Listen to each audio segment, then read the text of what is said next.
So we've reached episode motherfucking 10. Hopefully, this fan and outside air noise doesn't inhibit this broadcast, but it's episode 10.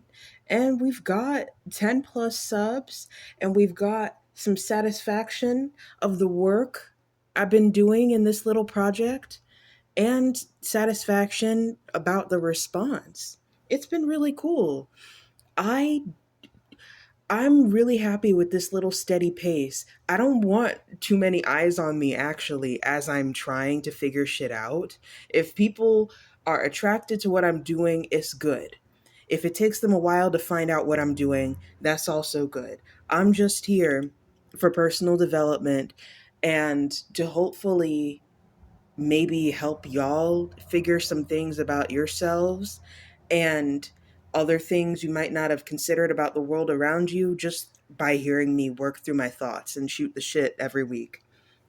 It's really good for me to stick to a routine as well because as an ADHD creative, like I've said, I stay having so much of this stuff swirling around my head and it never gets done unless I find some way to gamify it, format it. We gotta it's not that every single idea has to be pursued, but when there's so much of this roiling around in your head, right? At a certain point you gotta figure out a productive way to work with all that raw material, bro. Um you may have seen that I've made a bit of a foray into like the shorts in TikTok format. I don't anticipate becoming a TikToker, capital T, TM, but it's important to stay aware of the culture and how it functions. Um, I, I come from the Vine era. I barely was on Vine. I watched it religiously, but I made a few fumbling Vines that look similar to the TikTok slash short that I made. I just think my wig looked poppin'. If you saw the first test short I posted where my wig looked kind of crazy and I was fumbling through a Fuji song, no, you didn't. No, you didn't. But yeah, going along with all the changing media landscape stuff, it was two headlines I saw over the past week that really sparked what I wanted to talk about today. Um, and I forgot to print out the fucking shit, but I know it was like a Screen Rant article and then something else. The Screen Rant one was like Cartoon Network site is gone, and then the other article was talking about how Rob Deerdeck's Ridiculousness has finally fucking ended after 46 46 46 seasons. And Lord, all of that just makes me think about one, my history with both Cartoon Network and MTV in general.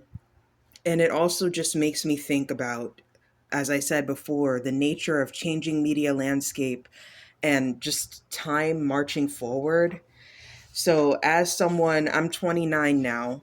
So, Cartoon Network was established just a few years before I was born. That shit was my childhood, the golden age of it, the big box TV era, right? Where they had stuff imported from all different territories around the world, and they had their old Hanna-Barbera, and then they started this like 90s line of Hanna-Barbera stuff with the Johnny Bravos and all that shit that like Seth MacFarlane and them worked on.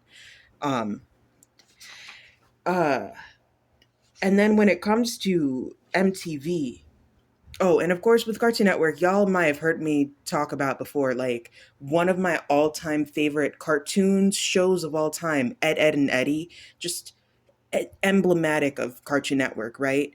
That whole golden era between 99 and 2009 slash early 2010s. I didn't ever like fall off with Cartoon Network, but by the time Adventure Time and all that shit was popular, I was well into my teen years. And then by the time that Steven Universe came out, I was like 17 or 18. So I didn't. I'm not someone who thinks that cartoons are just for kids. I will get my life with like a straight up thing that is marketed for children because I like it as an art form, but trying to illustrate growing out of markets, right? Um, but yeah, I held on with Cartoon Network until about like 2012, if I'm generous, where I was still actively watching. Just golden years, golden era. And of course, the fucking website that's no longer there, I guess. Just that's why we're taking it back to one of my early episodes. That's why I recommended the Flashpoint archive, because stuff from sites like that were popular during the Flash era, it's preserved in the Flashpoint archive. So it's nothing can replace the actual experience of visiting that site, especially during the peak era of it. But at least we still got the fucking games. With MTV, I because it's been like every fucking 10, 15 years people talk about how MTV doesn't play videos anymore. They've been saying that, my whole life practically, because they were starting to wind down some of the video stuff as I was gaining media consciousness as a child and tween, right? Um, so my MTV is really enmeshed with that reality show era. I know I took notes and wrote down all the crazy shows I was watching then. I said notable shows for me was the freaking 16 and Pregnant cinematic universe, My Super Sweet 16, the random scripted comedies, the VMAs, the Gaga VMAs, and like the Taylor Swift Kanye thing, and like these moments. That was my childhood. That was my early teen years.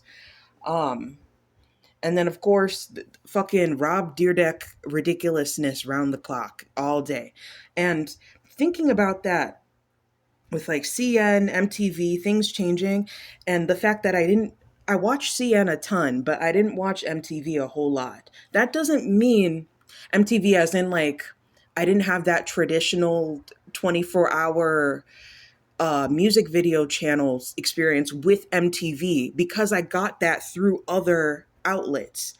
And Ridiculousness playing all day, it's funny because it's almost like a parallel to how during that time they stayed playing Fairly Odd Parents, fucking SpongeBob, and like some other show round the clock on Nickelodeon. And it's because all this shit is Viacom DNA, right? Viacom DNA. I know, of course, there's a lot of exchanging of hands since then. It's so annoying because as a child, I used to be able to know, okay, Time Warner is Cartoon Network, Viacom is MTV and Nickelodeon, but then it's too much stuff now. Anyway, basically, my MTV experience, like how Ridiculousness was to Nickelodeon brands playing SpongeBob and FOP all day, I feel like Nickelodeon and VH1 gave me what MTV was giving people older than me. So VH1, they served a really black crowd. And I'm like, when I was revisiting this and reading some wikis, I was going through the VH1 wiki. And first of all, I was like, wait, what the fuck is VH1 stand for? And on the wiki, it's like originally an initialism for Video Hits One. So it's an American basic cable television network that launched January 1, 1985. So that's after MTV came out. And I'm like, are they related? And you just read a few words more and it's like blah blah blah, through its network divisions, MTV Entertainment Group. And it says VH1 was originally conceived to build upon the success of MTV by playing music videos targeting a slightly older demographic, focusing on the lighter, softer side of popular music. Like MTV, VH1 ultimately drifted away from music and into reality television programming, albeit with a focus on music personalities, celebrities, and shows targeting African American audiences. Now, if that ain't my whole fucking childhood, sitting up with my mom watching these I Love the series and watching Flavor of Love, Rock of Love when I wasn't supposed to, and all this. Um, so I would get my music history from that, right? VH1 was on. VH1 was on in our house. So that's that. But then meanwhile, I'm also watching TeenNick. And now TeenNick is a bit of a mind fuck because if you're, I mean, most people might know this already. Just, I mean, we have the internet, but if you're of like the demographic for what TeenNick was hitting, um, I have the wiki for this too. So TeenNick, it was a programming block aimed at adolescents from 13 to 18 on Nickelodeon. It came out in 2001 and it initially aired on Sunday nights from 6 to 9, and then it moved to Saturday nights, 8 to 10. And it was originally hosted by Nick Cannon. And then later on, they had that nigga they called Jay Boogie, who I remember very, very fondly as well. And then in 2009, Teen Nick the Block transforms into Teen Nick the Channel, and it absorbs just a lot of like legacy things from other Nickelodeon brands. So if y'all remember Noggin, Noggin was its own separate channel too, and they had their own kind of like Teen Nick thing that they called the N that I remember watching, and I would watch Degrassi on that when I was too fucking little. I watched the 2000s version of Degrassi, like I think when it came out, and I didn't understand what the hell was going on, and then I fell off of it when I was actually old enough to care about those kind of teen shows. But you see how this is like all these different things. Talking about their programming, uh, Teen Nick, like the channel and the block, it had shit like Taina, as told by Ginger, all the Dan Schneider stuff later on when like the iCarly era of those came out. Ned's Declassified, it's just really interesting thinking about that. So I'm painting this picture of Teen Nick, right? One of the things that was part of this whole era was, it says on February 1, 2010, Teen Nick, now this is the channel, began incorporating music videos into its morning and afternoon schedule on a regular basis, airing between certain programs and effectively reducing commercial breaks within programs, blah, blah, blah, blah, blah. Just saying they're playing music videos. So that's what I'm saying. I would see normal, quote unquote, music videos, not like Disney or Nick branded ones, just on there. Notably, I remember seeing Colby O'Donis' What You Got premiere on Teen Nick in '08 or '09, whenever they showed it. Now, if you don't know who Colby O'Donis is, that's the guy who's featured on Lady Gaga's debut song, Just Dance. Like, what the hell happened to Colby O'Donis? He was on everything for a minute. But Teen Nick had the music videos going too, like VH1. So I was getting my life from that. And then also, if y'all remember from MTV, the whole TRL thing, Total Request Live. And then if you remember through BET, 106 in Park, these shows, I didn't really watch them, even though I would have been around to watch them and enjoy them, because I was so highly focused on the CN, Disney Channel, Nickelodeon, and then very ancillary other stuff like VH1. Um, my TRL and 106 in Park was UPick Live. Now, UPick Live was a program, this is coming from the wiki, that aired on Nickelodeon from October 2002 to May 2005, weekday afternoons in NYC Times Square from 5 to 7. And it allowed viewers to pick via internet voting Nickelodeon shows, usually cartoons, that would air. So thinking about this format, I took notes on how TRL worked. TRL, That was filmed in Times Square, if I remember correctly. Times Square. It was came on almost daily. No, my phone closed. Okay. TRL came on almost daily. Aired from 1998 to 2008. It was 30 to 60 minutes long. Countdown format, music videos, and these were requested voting. And then you have 106 in Park, the BET answer to TRL. So we got countdown format, music videos, NYC setting, runs from 2000s to early 2010s, aimed at that teen audience. Show is hour, 90 minutes or more. So you see how these different things are paralleling, overlapping. And I thought it was really, really funny because something about TRL, it was like, where'd it go? It says the 1000th episode of TRL came out around when UPick Live debuted. So this was, this is the Simon Fuller era, and I saw in either in this article or another one, people were talking about how the TRL 106 in Park shit, that was basically like the millennial Gen Xer, early Gen Z, that was supposed to be like American Bandstand, like Soul Train, Um, as someone who's raised by a cusper Gen X boomer couple, I watched recaps of those old shows. I watched Ed Sullivan's show. We got that on DVD. You know, um, these kind of variety shows, it's interesting to see the legacy of how they keep coming about and then how they're also depicted in fiction. So if we think about all this stuff, and then you have TRL 106 in Park, whatever, running.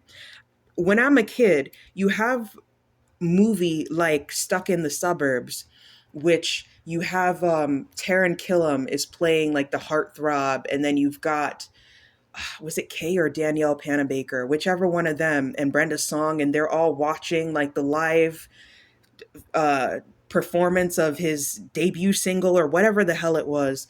And then they go to a mall show, and it's just all this stuff talking about this era. And then I thought it was funny because you fast forward, because Stuck in the Suburbs came out 2004. Fast forward to when my youngest sibling is, that little kid age. Shake It Up comes out in 2010. Now, I'm the same age as the people who are starring on Shake It Up. I'm a teenager by then. But Shake It Up's whole premise is this reality show. It's supposed to be like the Soul Trains and all these dance things and, request, blah, blah, blah, blah, blah. Um, so it was interesting thinking, like, so if we have Shake It Up, that's 2010, 15 years ago. What is the equivalent now? Is it the streamers? Is it like this that I'm doing now where it's so much of this shit is internet based? TV does not play a factor in the traditional sense anymore. So just it's very interesting. But to go further into You Pick Live, like the two hosts were very charismatic.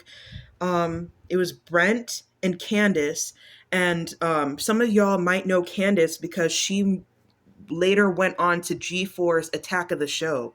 Attack of the Show actually came out like the same year that You Pick Live ended. So a lot of people was saying that Candace left because of Attack of the Show, but in my research it said that she didn't start on Attack of the Show till 2010. So, but that was just a funny fact or interesting fact. Um, it's another main player of You Pick Live was Jeff Sutphin as Pick Boy, a superhero that picks people from the audience. He became a target of many polls on Nick.com, such as what hairstyle should Pick Boy have? Like, you see this kind of stuff? That was my 106 in Park TRL. Like, I was in that ecosystem. I was invested in like the KCAs instead of the Grammys, even though I did watch the Grammys. But you know what I mean? Like, I was very heavily into like the kids and kind of like the alternative forms of some of these popular 2000s media. But I wasn't above it. It was just I was in some weird fucking ecosystems. But all of this fed and shaped my current self as a huge music nerd, as a huge media nerd.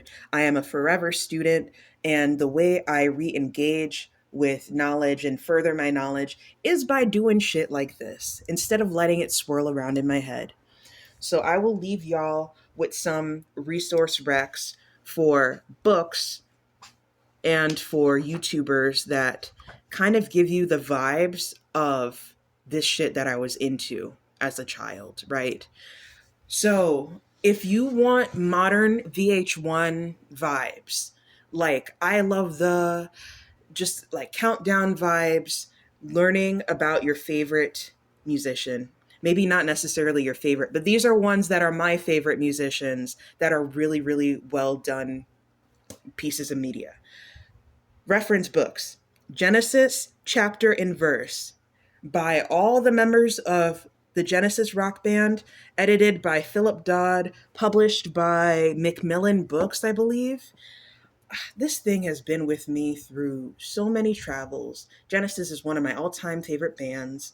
The book and learning about their history, their perspectives from literally boyhood, going to school, up to their 2007 reunion tour, which is what this book was released in support of. It's a really, really nice, big, beautiful coffee table thing with cited images, index thing like it's a fucking encyclopedia. It's good. Chapter and verse, it's literally the Bible as of 2007 on Genesis.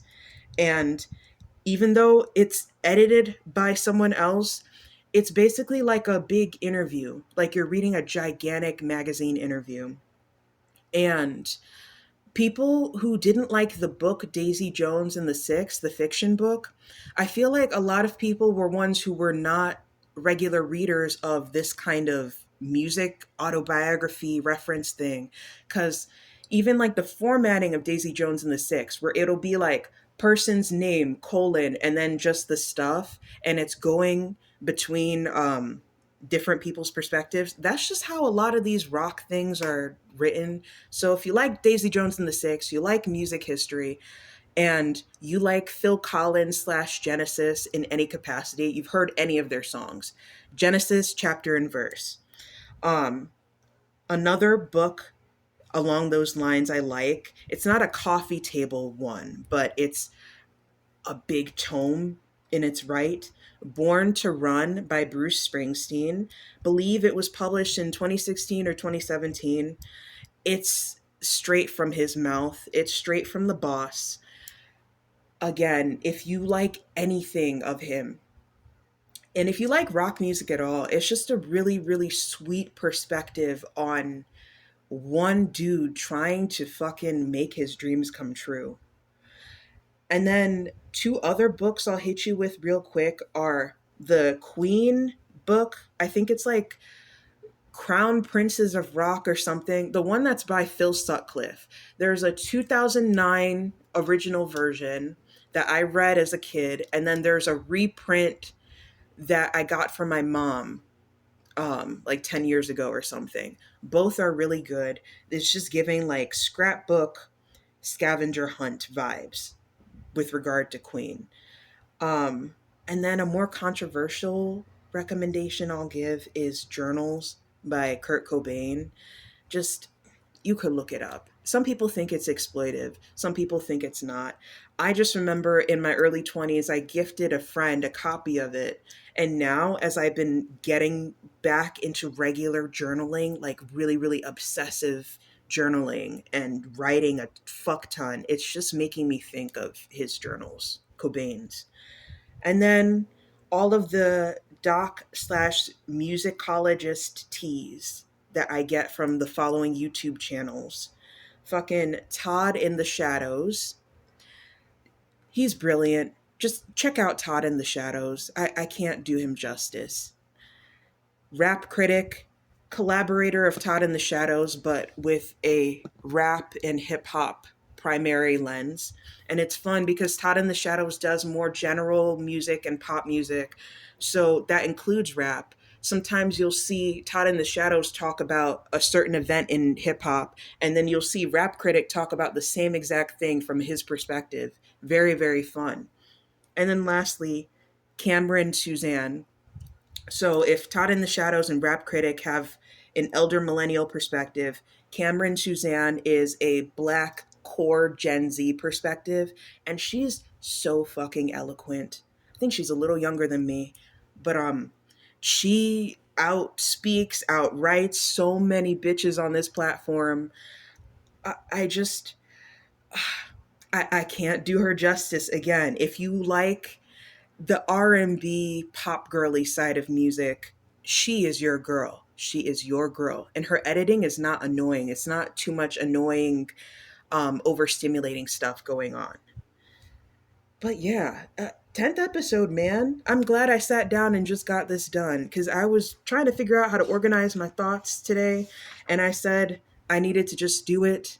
As artists, we often don't know how our shit is going to come out until we sit down and just start making. So I'm encouraging you to take anything that you've heard from me and make something. Make something. Engage with the world. And I will see you in the next one.